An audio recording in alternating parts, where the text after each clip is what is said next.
All right. Okay, so again, I did email you the notes, so you should have them in your email inbox. Okay. So last time, if you remember, what we were doing, okay, is, yeah, keep it on.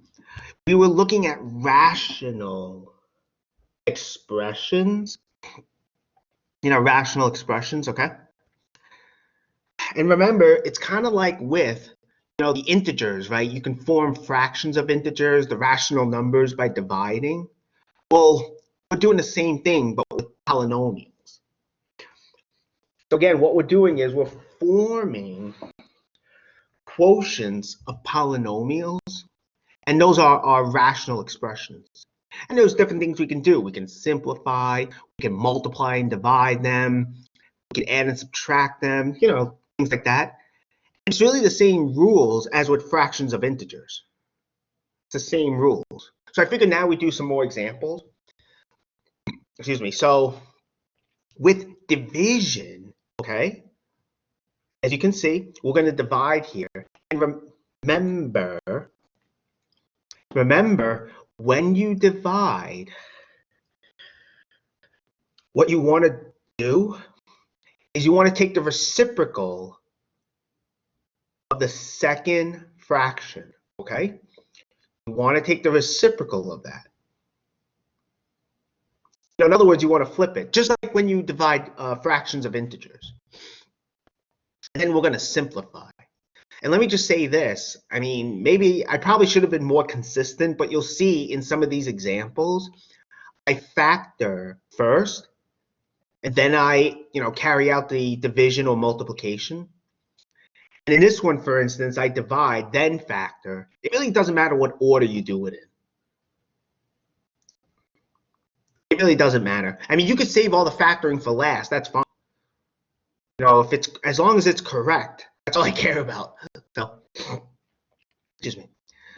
That's all, I will, care about. So anyway, let me go with this example. So we're dividing, right? We flip the second fraction, right? It gets reciprocal. Now, what I did here was I multiplied. Okay, so now what I want to do, since I'm also asking you to simplify, we want to factor, the polynomials here. Now, of course, x plus 2 we can't factor, right? We cannot factor that. Same thing with x minus 9. But x squared minus 7x minus 18, we can factor that. Well, we can try to at least. I mean, notice that there are 3 terms here. The leading coefficient is 1. It's degree 2.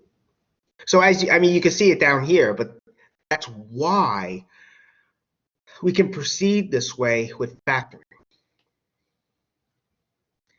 We want 2 numbers whose product is this and whose sum, whose product is the constant term and whose sum is the coefficient of x.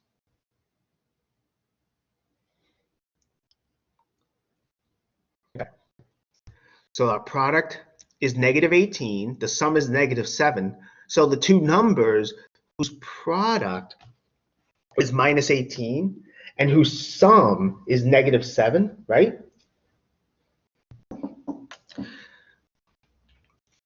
What we have then is negative 9 and 2. So we put those in. We factor using those numbers. We have negative 18, negative 7, right? Again, negative 9 and 2, their product is negative 18. Their sum is negative 7. Okay? And that's what we're using. All right. Now, we put that in here. X squared minus 4, that's just x minus 2 times x plus 2. Nothing really too fancy there. You just have a difference of 2 squares. Okay. So from here and here, we put them in. And as you can see, we're going to Excuse me, we're going to cancel a bit. This, you have x minus 9, those cancel. You have x minus 2's. No, wait, I take that back. That doesn't cancel. What am I doing?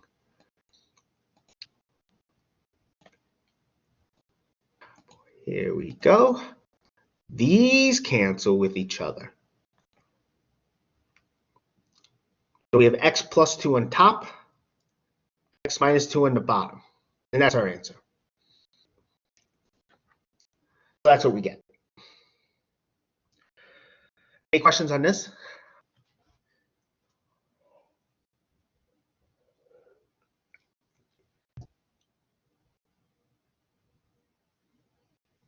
Okay. Here's another one. Here we're just going to simplify. Okay? We're only going to simplify. So of course we have a polynomial on top and one on the bottom. To simplify, remember, we want to determine if there are any common factors among these two. That's what we want to know. Okay. So we want to factor. Let's factor the top first. We have x cubed plus x squared minus 2x. Well, you should be able to see that we can factor out x from the top, right? The smallest power of x here is just x to the first. We factor it out. We divide to see what's left over. Just like we've done before with the GC, with the greatest common monomial factor. And we get this.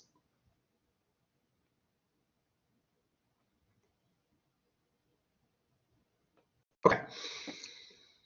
This is what we get. So if we plug it in, we get this. But now let's try and factor the x squared plus x minus 2. I mean, it's degree 2. It's 3 terms. So and the leading coefficient here is 1. So just like before, we want two numbers whose product is the constant term and whose sum is the coefficient of x. So two numbers whose product is -2 and whose sum is 1. But we have, what numbers do that? 2 and -1. So from here, we get x plus 2 times x minus 1. X plus 2 times x minus 1.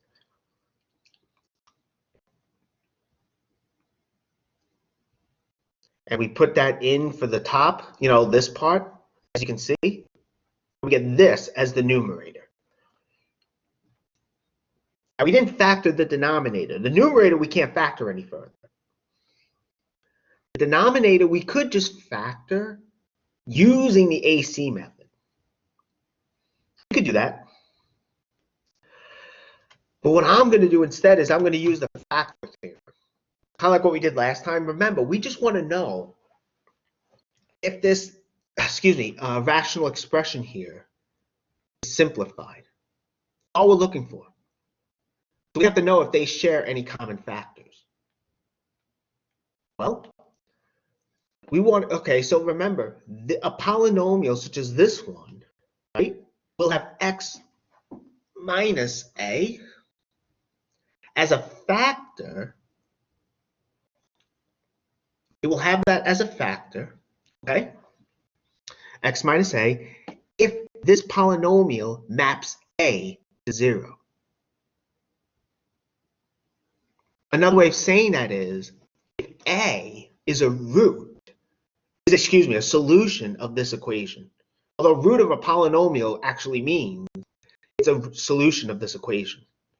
So that's why I have root over here. Let me just fix something.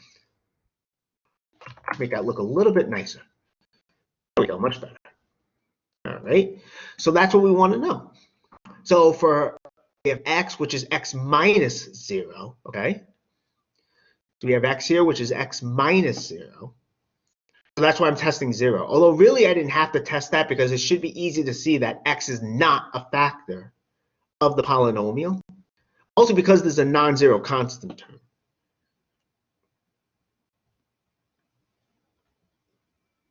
Okay, that's good.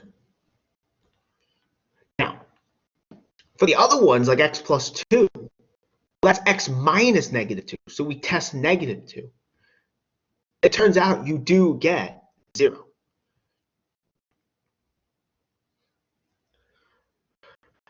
So x minus negative 2, that is x plus 2, right?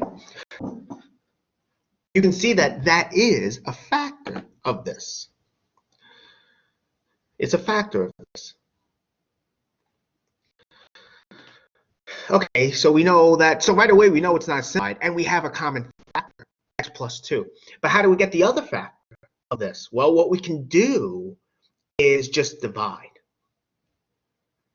Synthetic division, and that's what we're going to do here. You know, this stands for division. So again, what I'm doing here is we could factor the denominator and get by and get around doing all this. I just thought doing it this way would be something different. And you could see another way to see if a rational expression is simplified or not. That's all. So we have a common factor. From the factor theorem, we were able to see that the denominator has x plus 2 as a factor. To get what's left over, we divide. It's just like with integers.